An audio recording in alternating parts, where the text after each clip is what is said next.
Imagine a night on the front line. Dark, silent, almost lifeless.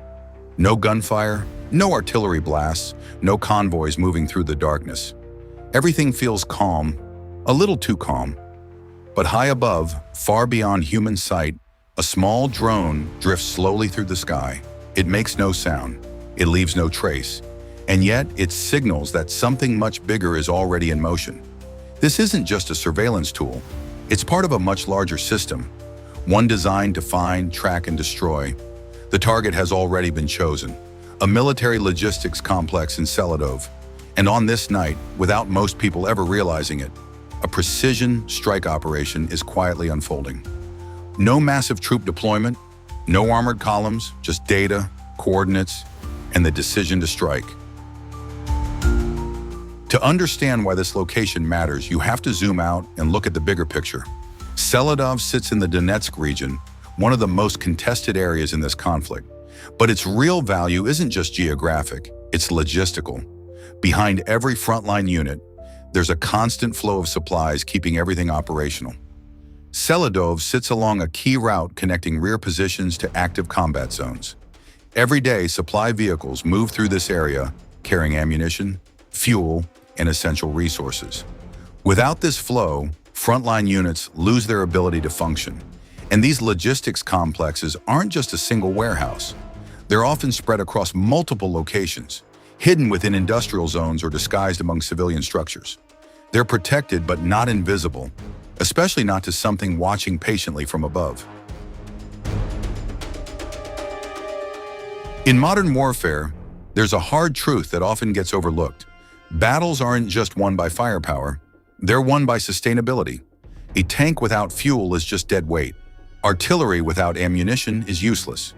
Even the most elite units become ineffective when their supply lines break down. That's why logistics targets are so critical. Destroying a single supply hub can have a ripple effect far beyond the blast itself. It doesn't always look dramatic on camera, but over time, it weakens everything connected to it. Targeting logistics is a way of striking the enemy without facing them directly. It's efficient, it's strategic, and in many cases, it's decisive.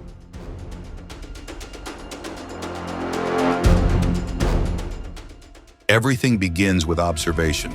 Modern drones play a crucial role in this phase. They're not just flying cameras, they're real-time intelligence platforms. Operators can monitor an area for hours, sometimes even days. They watch patterns, vehicle movement, timing, subtle changes that might not mean much at first, but over time reveal something important. What makes this even more effective is patience. Drones don't always strike the moment they find something. They wait. They observe until the target is at its most vulnerable. That could be when a depot is fully stocked or when activity peaks and the area is most valuable. This isn't random, it's calculated. Every movement, every decision is based on gathered data and timing. Once the target is confirmed, the next phase begins. The data collected by the drone is transmitted to artillery units positioned far from the front line. This is where the M142 HIMARS comes into play. Unlike traditional artillery that relies on volume of fire, HIMARS is built around precision. With accurate coordinates provided in real time, its rockets can strike exact points rather than general areas. That level of accuracy changes everything. It allows forces to hit high-value targets without exposing themselves to direct risk. A strike can be launched from dozens of kilometers away, making it both effective and difficult to counter. When drones and HIMARS operate together, they form a highly efficient system.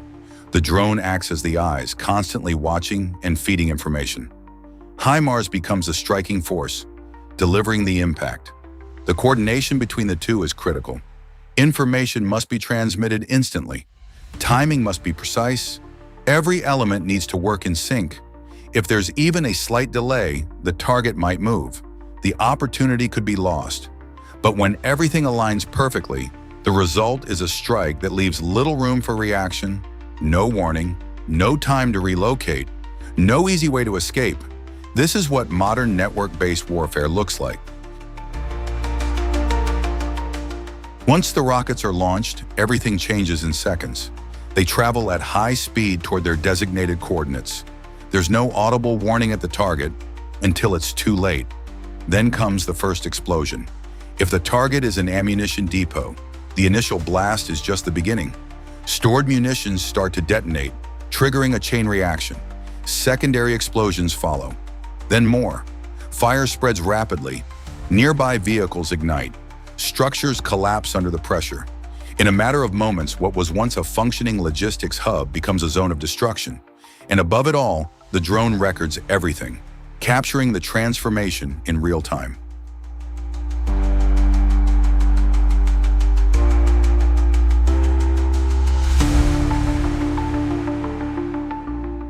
After the explosions fade, the real impact begins to unfold.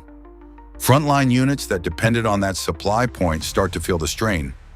Deliveries slow down, stockpiles begin to shrink, operations become harder to sustain. Commanders are forced to adapt. Plans may be delayed, movements restricted, positions held with fewer resources than expected. The effects ripple outward. What started as a single strike now influences multiple units, decisions, and outcomes across the battlefield. It's not always visible in footage, but it's very real. But there's something important to keep in mind. In modern conflicts, information itself is part of the battlefield. What we see in videos doesn't always tell the full story. Every side has a narrative to shape.